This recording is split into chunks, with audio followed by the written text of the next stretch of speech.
Hello and welcome back to my channel. I hope you're having a wonderful day. In today's video, I thought we could do a bit of a Q&A about my gastric bypass weight loss journey so far, because I've had so many questions from you and I thought it was about time that I sat down and answered some of them. I do not think I'm going to be able to answer all of them because there have been so many, so I think I will do this again in a couple of weeks time, so let me know if you do want to see another video like this, and just keep the questions coming because I'll probably do these on a relatively regular basis. So if there's anything that you want to ask following this video, or anything you want me to expand on, or anything that I've not answered, then please do pop the questions in the comments. I am keeping an eye on them and keeping a log of what questions I get asked and which questions I get asked the most so that I can answer them as soon as possible. But before we jump in, if you are new here, hello, thank you so much for joining me in today's video. My name's Trina-Louise. I had gastric bypass surgery almost 6 weeks ago now. I'm 6 weeks post-op in 2 days time, and I've been documenting my journey here on YouTube since pre-op, so during my surgery and the weeks that have followed, and I'll be continuing to document my journey for you going forward. I also do plus size hauls and a bit of lifestyle vlogging as well as some home stuff. So if you like the sound of that and you want to subscribe and stick around, I'd love to have you. I am about to hit 24,000 subscribers, which is unbelievably exciting. My goal for the end of the year is to hit 25,000, which is starting to look more realistic than it has done before, which is just mind-blowing to me. It's just, it would make my Christmas. So if you do like the sound of what I'm doing and you want to see more, if you want to subscribe and help me hit that goal of 25,000 subscribers, I would really appreciate it. I've got a massive giveaway coming when I hit that goal, so I'm very excited for that. Okay, so I've got all the questions here on my phone. I haven't got them in any particular order. I've just been like copying and pasting them into a notes document on my phone. So we're just going to work our way through. So the first question that I have is, do you miss anything since the surgery? Now, I'll probably talk about this a bit more in my 2-month update, which will be in about 2 weeks time. But as of yesterday, I moved, I don't know if there's a name, but I moved on to my new normal way of eating. So before now I've been on different stages. So liquid, then pureed, then soft. And now I'm just starting my new way of eating. So I feel like I'm going to answer this question as Trina a day ago because there were a lot of things that I missed that I now can have. I haven't really had most of them yet because it's been a day. So the things that I've missed, I made that so complicated. I think I spoke about this in another video, but apples. I have just been obsessed with the thought of an apple, which isn't something I've been able to have before now. We've been watching the new Lord of the Rings series, what is it, The Power of the Ring? Something like that. And there have been so many scenes with apples. There was one scene where this orchard was just filled with the most juicy looking apples, and I sat there like, this is torture. So I've been excited about apples. I really want a chicken Caesar salad, which is not something pre-surgery me would probably have said very often. I'm excited for a stir fry. I want to make a chicken veggie wrap. Now I can probably have about half a wrap at this stage, but that just sounds good to me. So there's been foods that I've been missing, but it has been surprising to me which foods I've been missing, because I haven't missed chocolate. I won't say not at all, but not much at all. It's so weird for me because before surgery, I would have said like chocolate. I don't want to say I had an addiction to chocolate, but I needed chocolate every day. And if I didn't have chocolate around me or like in the house, I'd feel a bit anxious. But having been away from chocolate for nearly 8 weeks now, it's not chocolate I'm craving. It's not sweets. It's fruit and it's carbs. Like I have been craving wraps, not so much bread, but wraps. So that's probably what I've been missing on the food side of things. I do miss being able to like down a drink. So if you don't know, after gastric surgery, you need to sip drinks, and you need to sip them slowly because your stomach can only hold so much. I think my stomach in the gastric bypass has been reduced to the size of an egg. So you cannot just chug a glass of water, and there's nothing better when like you're thirsty, then getting a really nice cold drink and just chugging it down, and I can't do that. So I've had to get used to sipping, and you have to sip a lot to get enough water in because you can only have so much at a time, and there's also rules around how much time you need to leave after drinking before you can eat and after eating before you can drink. I think every surgeon has different rules, but my rule is I can't drink for 15 minutes before I eat, and then I can't drink for an hour after I eat. So I do miss being able to just gulp a massive drink. So yeah, I think they're probably the things at this stage that I'm missing the most. If anyone else has had some kind of weight loss surgery, let me know in the comments what you miss the most, because I would be really interested to hear. So the question that I've had the most out of any questions that I've had, and I fully understand why, is did I get this done privately and pay for it myself, or did I get it done on the NHS? So I paid for my own surgery privately. I didn't get it through the NHS. I did qualify for it on the NHS, but there is such a journey to be taken and such a long wait list that once I decided to do this, I just did it. I didn't want to spend the next 2 or 3 years waiting once I knew I was going to do it. And I know that I'm in a really privileged position to say that, because obviously there is a rather large cost associated with having surgery privately. So I am really lucky that I was able to make that decision for myself and decide to not wait. I think with the NHS there's various tiers that you have to work through, and depending on your situation, your health conditions, your weight, you end up joining at different tier levels, and you have to work your way through them, and there's various programs, and then even by time that you get onto the program where you're approved for surgery, it can be sort of 1 to 2 years wait. So for me, I'm not the most patient of people, and like I said, I am quite lucky to be in the position that I'm in, where once I decided to do it, I just wanted to get it done. So I did get it done in the UK. I know a lot of people get it done abroad, but for me, I just wanted it to be done close to home, so that if anything went wrong, not that it did, or if I needed to go back for any reason in the future, the surgeon was based locally to me, so that's why I chose to do it in the UK. I will talk about who I had my surgery with, like my surgeon and like the organisation I went through, a little bit down the line. I know that once I talk about them, some of you could decide to look into having your surgery with them, and I want to be a little bit further down my journey before I basically promote them. I want to have had a full experience before I really talk about who I went with, so hopefully that makes sense. I will share it with you, and I'll share my full experience. Like, it hasn't been bad, it's been really good so far, but I just want to make sure that I've gone a little bit deeper into my journey, had my first checkup with my surgeon, had various things that are coming over the next couple of weeks, just so that when I do let you know who I had my surgery with, you get the full picture of what my experience has been. So I will give you the costs, because I know that for a lot of people they are interested in the cost. So I think my surgery was just under £12,000. I think it would have been £1,000 less, but because of my BMI, there was an extra £1,000 charge.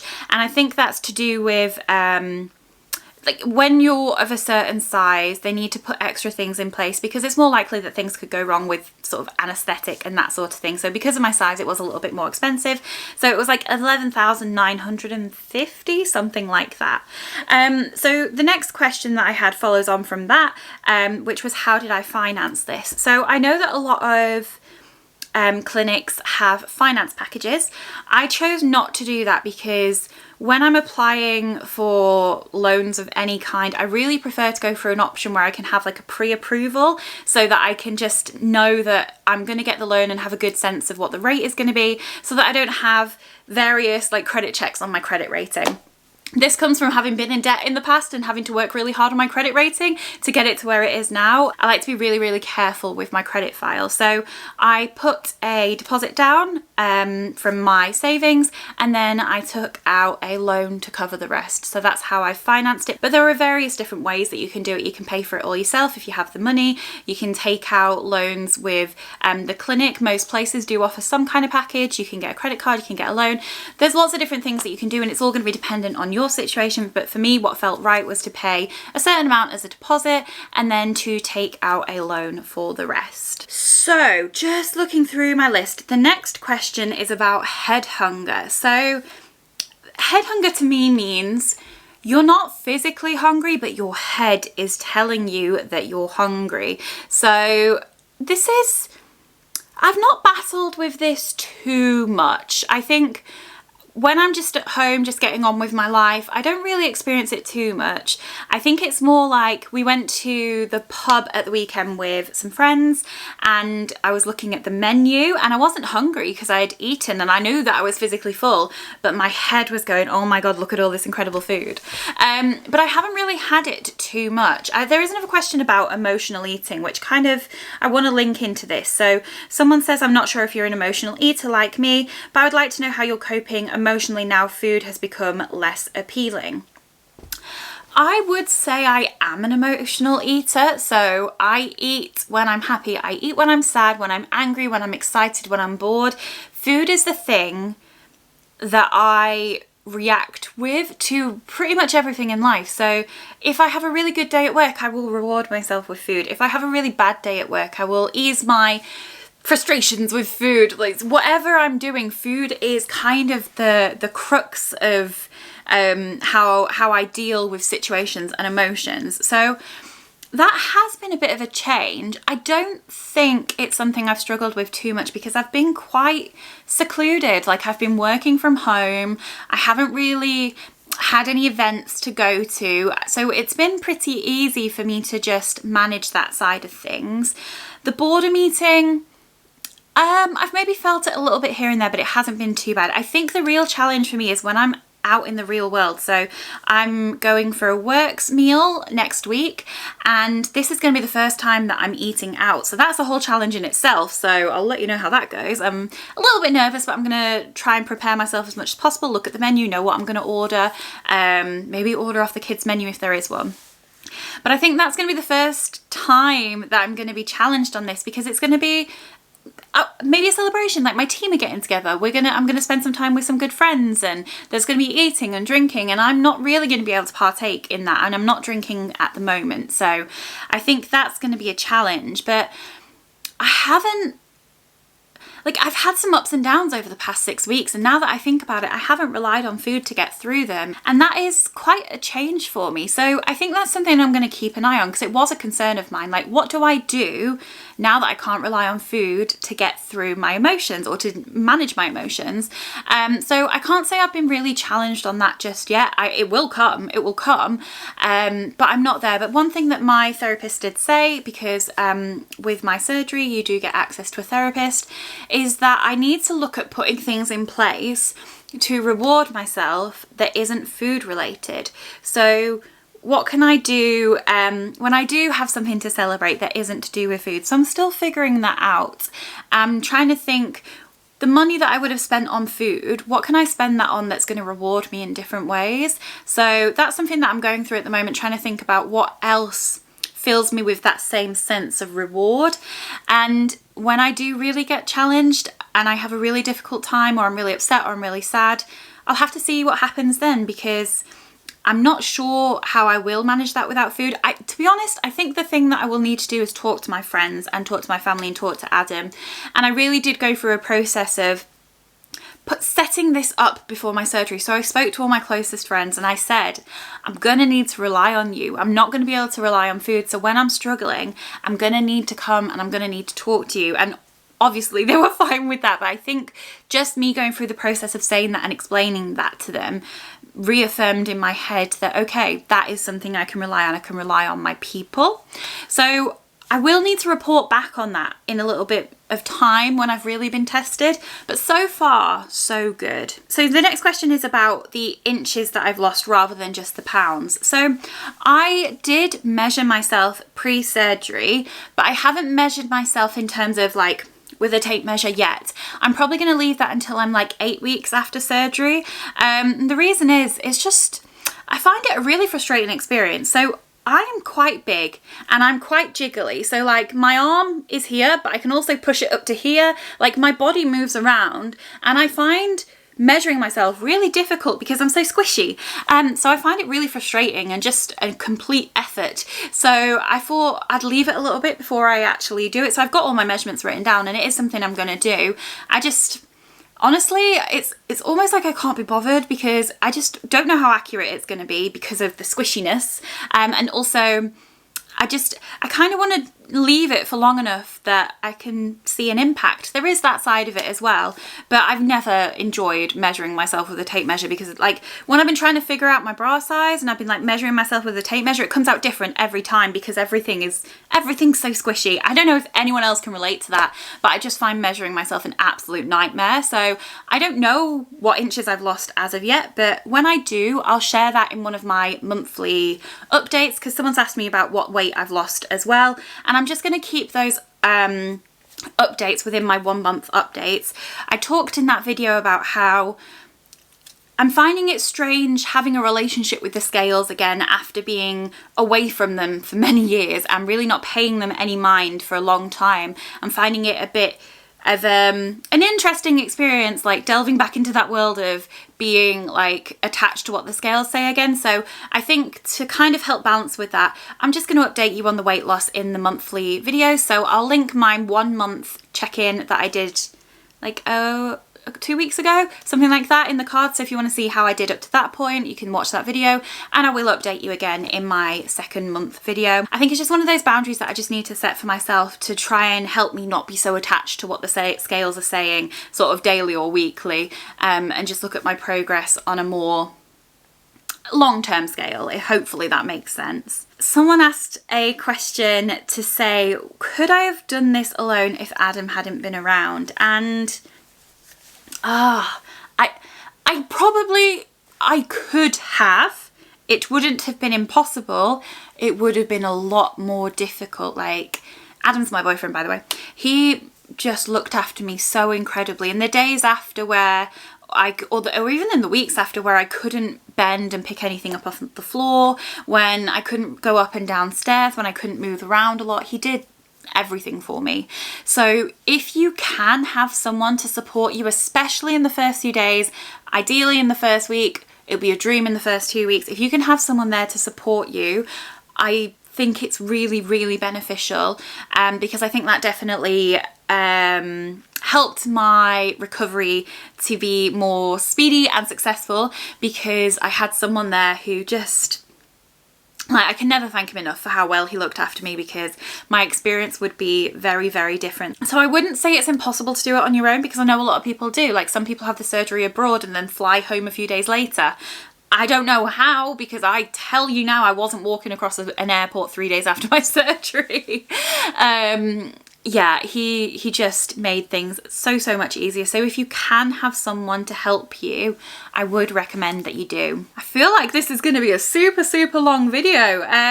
Let me just have a look through and pick some like really important questions. Oh, this is a good one. So I've been asked quite a few times why I chose the gastric bypass over a sleeve or a band. So we'll start with the band. That was a really easy no for me.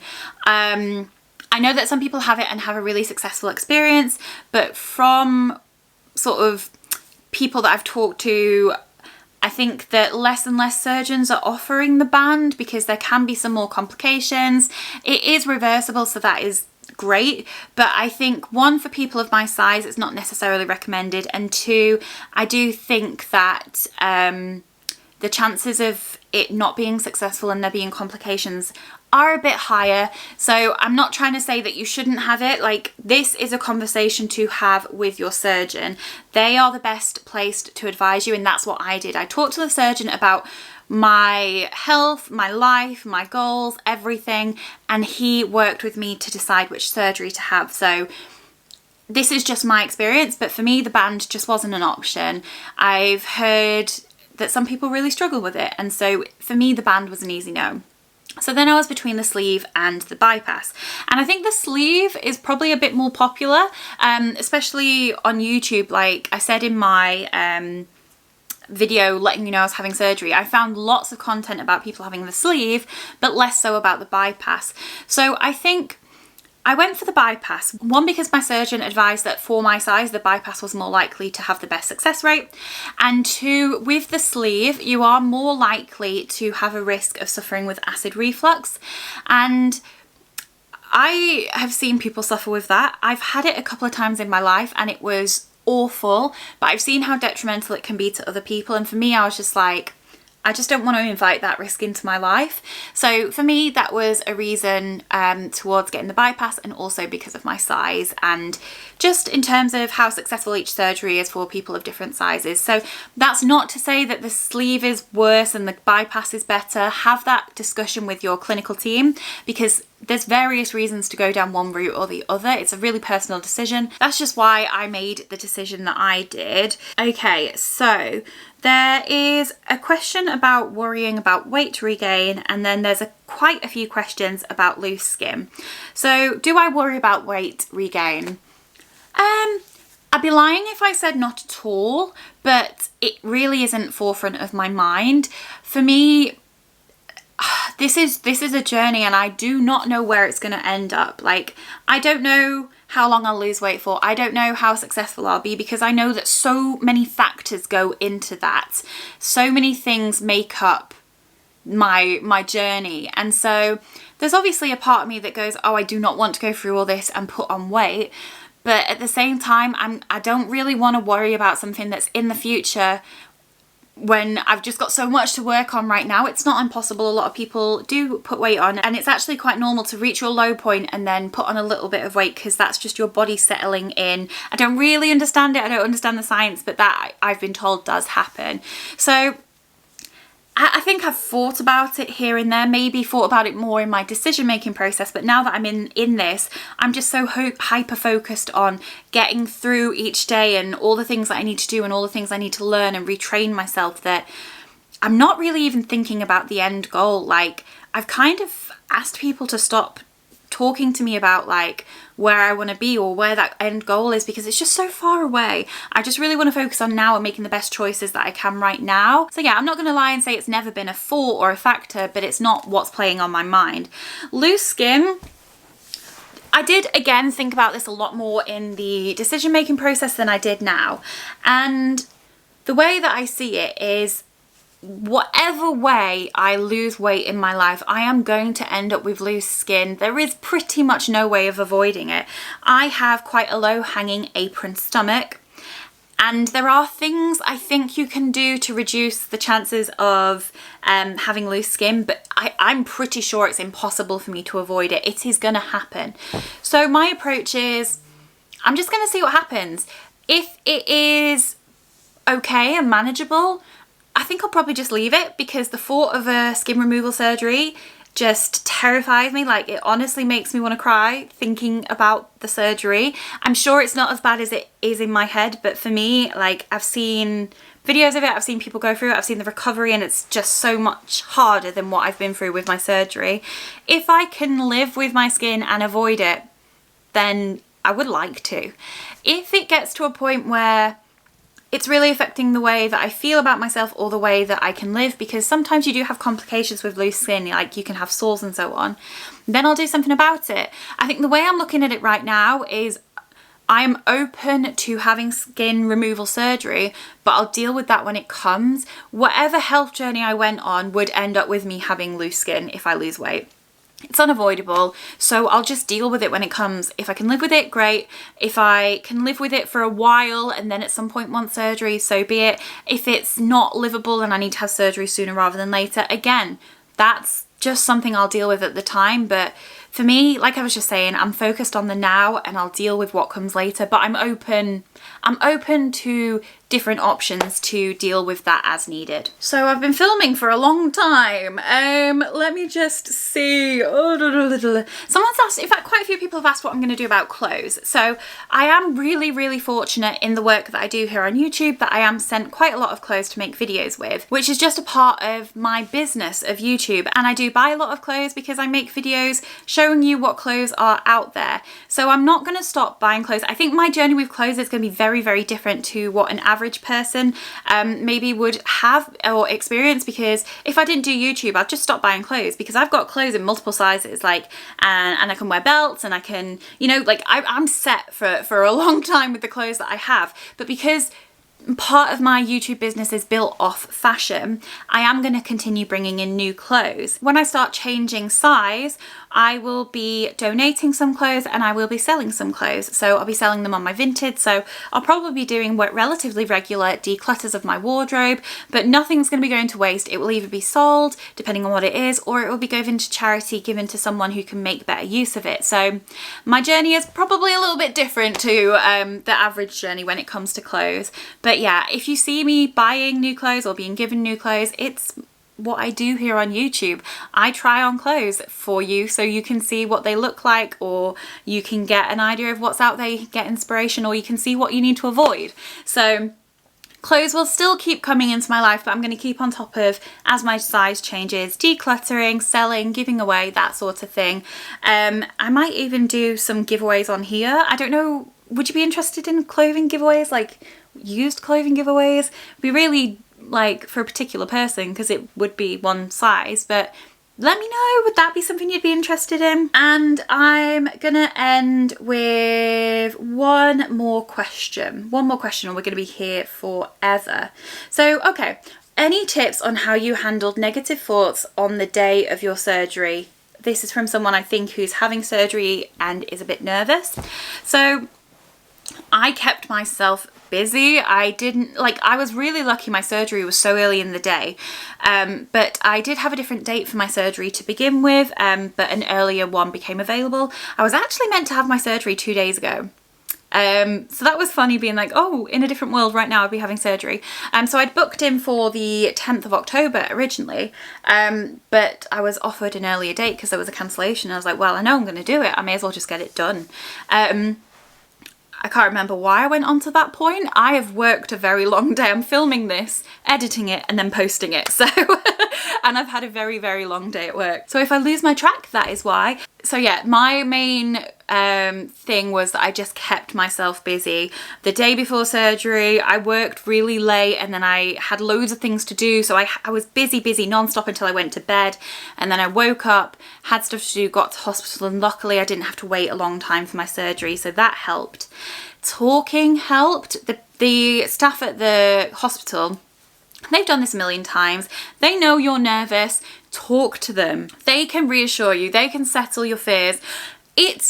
I'm not gonna lie, it is scary. Like, it is a major operation, and as someone who's never had an operation before, it was scary, but I found through talking, joking, keeping myself busy, watching TV, making sure that I wasn't ever just sat there with my thoughts, that meant that I managed to hold off my panic pretty much until I hit the anaesthetic table. And I think I talked about this in my post-surgery vlog in some other video. I'll leave the playlist linked up in the cards and in the description box down below. That was when I first started to freak out. The minute I lay down on the anaesthetic table, they went to do my cannula, they went to put the gas on, that's when I started to freak out. And I think normally they ask you to like count down from 10, but I was talking so much they didn't need to ask me. I was kind of like looking for reassurance, but also kind of telling myself facts to reassure myself. And the anaesthetic guy was like, yes, because I was like, I'm going to be fine. You do this all the time. This is very routine. You have a high success rate. I'm going to be okay. And he was just like, yes. And then eventually I just drifted off. So I think just keeping yourself busy. And I also made sure that I knew as much as I could possibly know going into the surgery. I did lots of research, had lots of calls with my surgeon, watched lots of people's videos, talked to lots of people. And I found that knowledge really did help me to go in knowing that yes, there were risks associated, but the level of risk was so minimal, like the percentage of chance of risk was so low that whilst risk was there, it wasn't like the most likely thing to happen. So I think that just helped to really reassure me, like knowledge is power. Knowledge is power. So I think I'm going to end this here because I need to edit this and get this posted, and it's currently 5 to 7. So I think maybe give this video a like just for the commitment of me filming, editing and posting this after a long day at work. I would really appreciate that. Like I said, if you have any questions that I didn't get to or any that you have off the back of this, comment down below, because when I come to do my next Q&A in a couple of weeks, I'll look for the comments in this video. Thank you so much for watching. I'll be back this weekend with a Boohoo haul.